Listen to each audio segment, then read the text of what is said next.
निवडणूक आहे, कोणाचे बार आणि कोणाचे फटाके. अशा कोणत्या गोष्टी आहेत की ज्या साहेबांसाठी या निवडणुकीमध्ये गेम चेंजर ठरणार आहेत?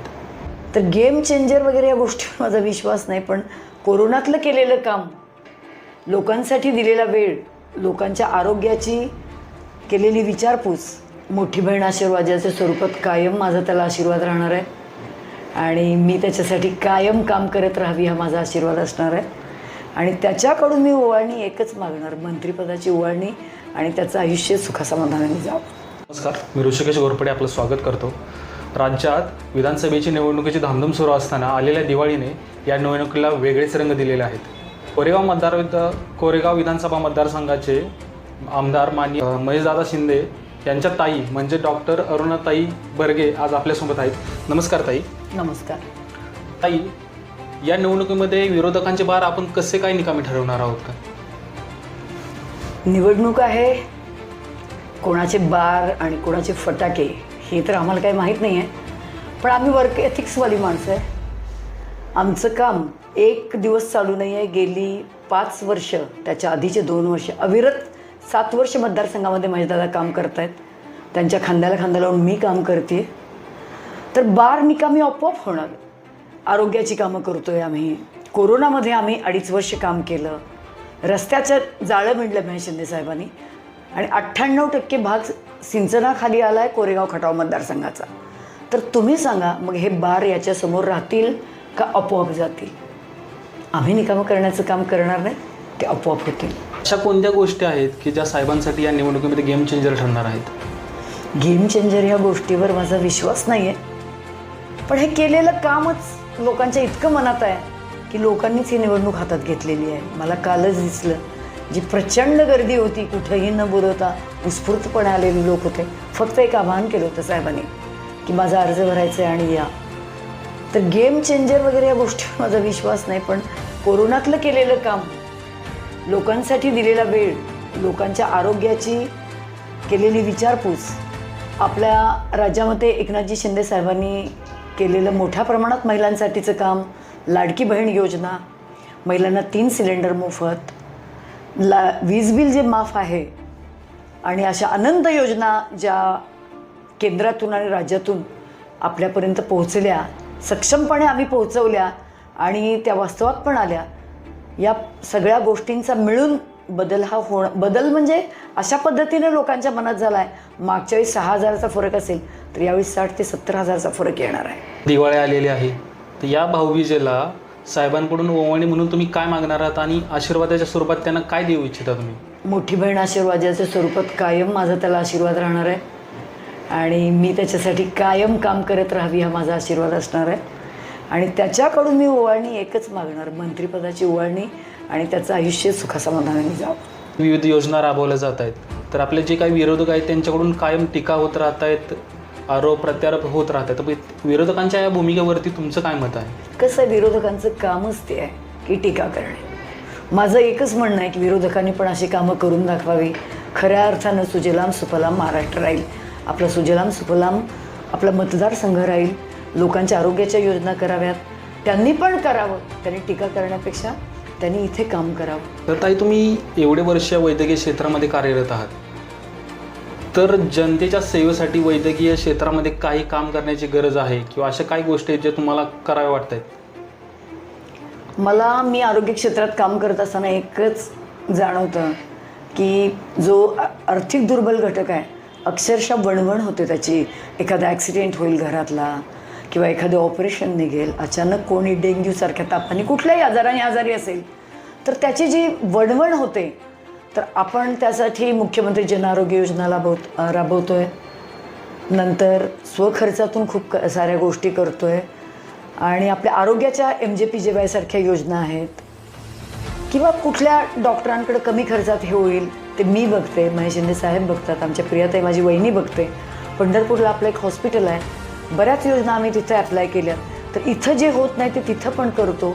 साताऱ्यातली काही हॉस्पिटल असतील, वडूजची असतील, कोरेगावची असतील, बऱ्याच ठिकाणी आम्ही हे करून घेतो आहे.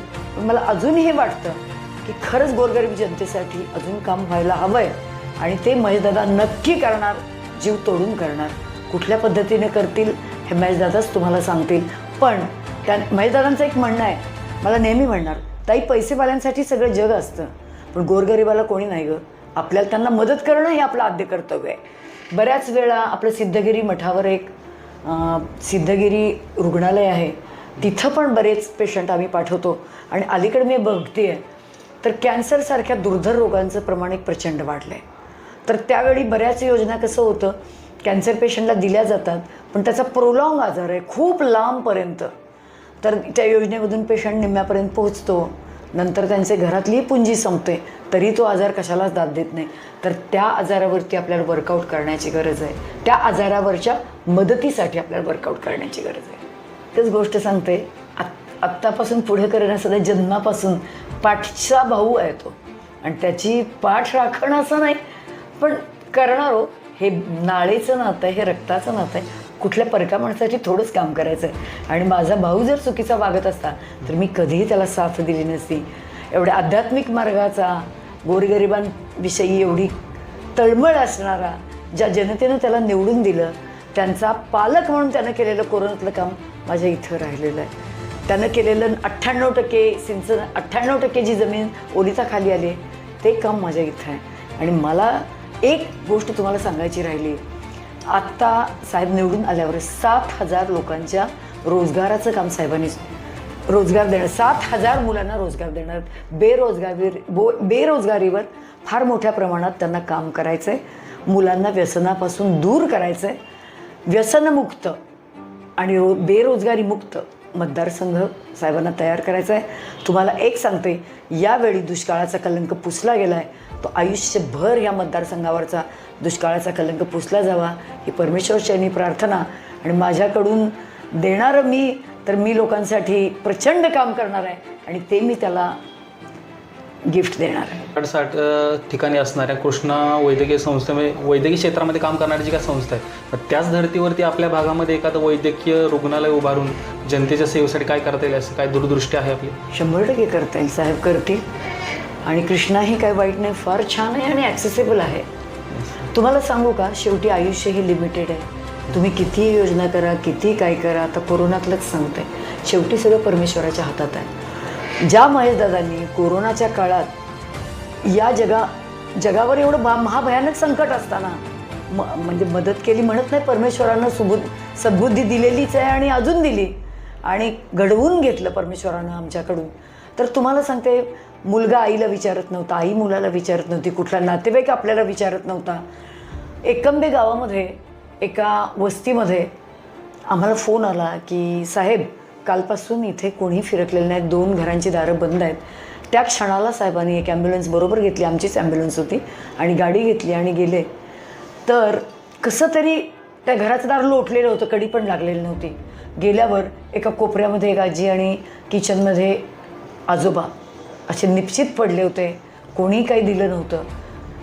आणि बरीचशी अशी कुटुंब तिथं होती. तर साहेबांनी सगळे ॲम्ब्युलन्समध्ये घातले, कोरेगावला जे सिद्धेश्वर कोविड रुग्णालय उभं केलं होतं तिथं आणलं, आणि आजही ते आजी आजोबा तुम्हाला सांगतील की जे खूप सिरियस होते ते बरे झालेत. असे स्वतःच्या खिशातले कोट्यावधी रुपये घालवून या पद्धतीचं 4 कोविड हॉस्पिटल उभारणारा महेश शिंदे हा एकमेव आमदार होता. खरं मी हा डंका वाजवत नाही, पण हे सत्य आहे. 2.5 वर्ष दोन्ही लाटेत मरणाचं काम करावं लागलं, आणि आम्हाला फक्त 2 ते 2.5 वर्ष आपल्या मतदारसंघासाठी विकास कामं करायला मिळाली, पण ती किती प्रचंड विकास कामं आहेत तुम्हाला माहिती आहे. आणि तुम्हाला एक सांगते की जो माणूस कुठं काही नसताना एका कार्यालयाचं कोविड हॉस्पिटलमध्ये उभारणी करू शकतो, तो माणूस का करणार नाही गोरगरीब जनतेला ही मदत? तर त्यामुळे तुम्ही निश्चिंत राहा, आपण साहेबांशी बोलून घेऊ. नक्कीच या निवडणुकीमध्ये तुमचे ओवाळणी साहेब तुम्हाला देतीलच, परंतु तुम्ही साहेबांची पाठराखण करत आलाच, पण निश्चितच तुम्ही आयुष्यभर साहेबांची पाठराखण कराल आणि साहेबांना एक उत्स्फूर्त जनसेवेचं कार्य करण्यासाठी तुम्ही सतत हातभार लावाल. धन्यवाद ताई, आणि दिवाळीच्या तुम्हाला हार्दिक शुभेच्छा. तुम्हाला एक